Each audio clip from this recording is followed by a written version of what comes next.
Hello everyone, কি খবৰ আপোনালোকৰ? আশা কৰিছো আপোনালোকৰ খবৰ ভাল আৰু মোৰ খবৰ ভালে বাৰু। আৰু ইফালে ৰাতিপুৱা দাদাজন আহিল তামোল পাৰিবলৈ বুলি।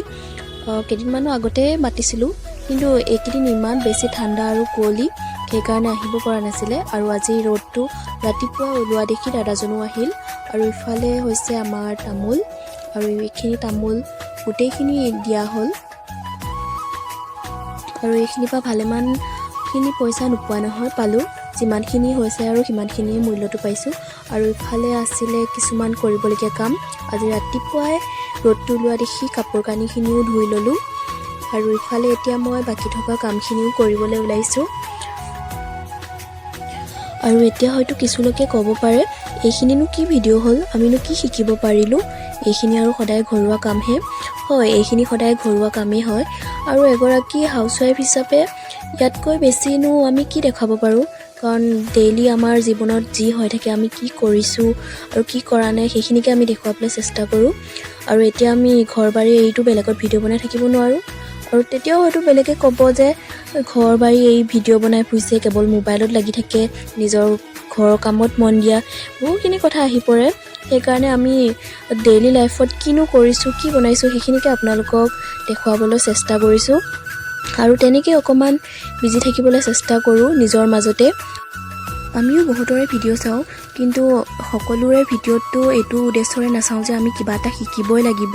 কিছু লোকৰ ভিডিঅ'ত মনোৰঞ্জনৰ বাবে চাওঁ, কিছু লোকৰ ক্ষেত্ৰত হয়তো কিবা এটা শিকিব পৰা উদ্দেশ্যৰে চাওঁ। তেনেকুৱা আৰু, এনেকুৱাতো নহয় যে আমি সকলোৰে ভিডিঅ'ত কেৱল কিবা এটা শিকিব পৰা উদ্দেশ্যৰে চাব লাগিব বা এইটো মই শিকিবই লাগিব, তেনেকুৱা নহয়। আৰু এতিয়া মই আহিলোঁ পাকঘৰ কামলৈ।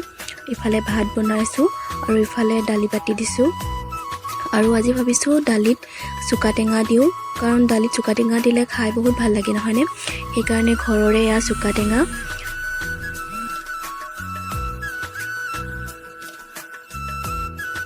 ইফালে দালি হ'বলৈ আৰু বেছি সময় নাই। চুকা টেঙাখিনি সিজাৰ পিছতে দালি নমাবলৈ হৈ যাব। আৰু চুকা টেঙাখিনি সিজিবলৈ ইমান সময়ো নালাগে। আৰু ইফালে আমাৰ দালি ৰেডি হৈ গ'ল। আৰু মই ভাবিছোঁ যে আলু অলপ ফ্ৰাই কৰি লওঁ, সেইকাৰণে মই ধুনীয়াকৈ আলুখিনি প্ৰথমে বইল কৰি এতিয়া ফ্ৰাই কৰি লৈছোঁ। আৰু ধুনীয়াকৈ ধনিয়া পাত দি মই আলুখিনি ফ্ৰাই কৰি ল'লোঁ। আৰু লগতে ভাবিছোঁ যে অকণমান দোৰোণ শাক ভাজি লওঁ, কাৰণ দোৰোণ শাকটো খাই মই বহুত বেছি ভাল পাওঁ। অকণমান তেল সৰহকৈ দি ভাজিব লাগে, খাই বহুত বেছি ভাল লাগে। আৰু ইফালে বুট তিয়াই ৰাখিছিলোঁ, ভাবিছোঁ চাটনি অকণ কৰি লওঁ। আৰু ইফালে আজি আমাৰ থালি ৰেডি হৈ গ'ল। ইফালে হৈছে চুকা টেঙা দিয়া দাইল, দোৰোণ শাকৰ ভাজি আৰু ধনিয়া দিয়া আলু ভাজি, বইল কণী আৰু লগতে চাটনি। মোৰ ভিডিঅ'টো ইমানতে সামৰণি মাৰিছোঁ। আপোনালোকে যদি মোৰ চেনেলটো নতুনকৈ চাই আছে, তেনেহ'লে like, comment, share and subscribe কৰিবলৈ নাপাহৰিব দেই। আজিলৈ আহিছোঁ, বাই বাই।